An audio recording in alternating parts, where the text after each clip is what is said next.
Hingga September 2021, sebesar 6,5 triliun rupiah kredit di Bank Perkreditan Rakyat di Bali terdampak pandemi COVID-19 atau 56,15% dari total kredit yang tersalurkan.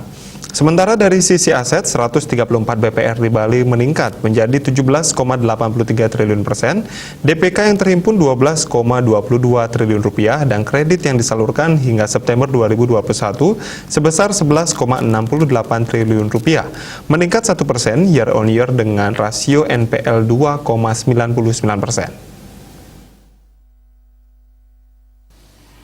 Deputi Direktur Pengawasan Lembaga Jasa Keuangan II dan Perizinan OJK Regional 8 Bali dan Nusa Tenggara, Yan Jimmy Hendrik Simarmata mengatakan, dengan persentase kredit yang terdampak COVID-19 tersebut, OJK terus meningkatkan pengawasan dan pelaksanaan kebijakan untuk menjaga stabilitas sektor jasa keuangan di tengah perlambatan perekonomian akibat dampak pandemi.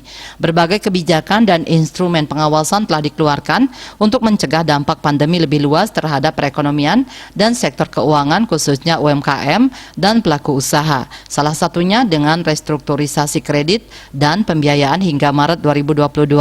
Kedepan OJK menilai perekonomian nasional dan sektor jasa keuangan masih dihadapkan pada berbagai tantangan di tengah masih tingginya ketidakpastian berakhirnya pandemi ini. Oleh karena itu diperlukan optimalisasi kebijakan yang telah dikeluarkan untuk mendorong pemulihan ekonomi nasional melalui penguatan peran sektor jasa keuangan. Proses transformasi digital perbankan di Indonesia didukung oleh potensi nasional yang besar sehingga mendorong akselerasi digital pada perbankan. Terdapat beberapa kebijakan yang mendukung akselerasi digital perbankan, di antaranya Master Plan Sektor Jasa Keuangan 2021-2025 yang memiliki arah pengembangan untuk melengkapi kebijakan. Khususnya untuk sektor perbankan, roadmap pengembangan kebijakan perbankan Indonesia disusun. Sementara untuk mendukung sektor informal, peran sektor jasa keuangan sangat besar. Transformasi pasca pandemi di bidang ini mesti dilakukan, yaitu menuju digitalisasi.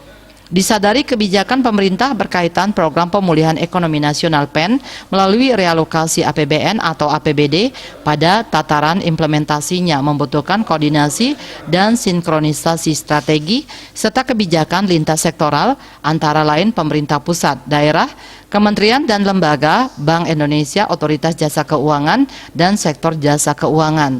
Cita Maya, Bali Pos melaporkan.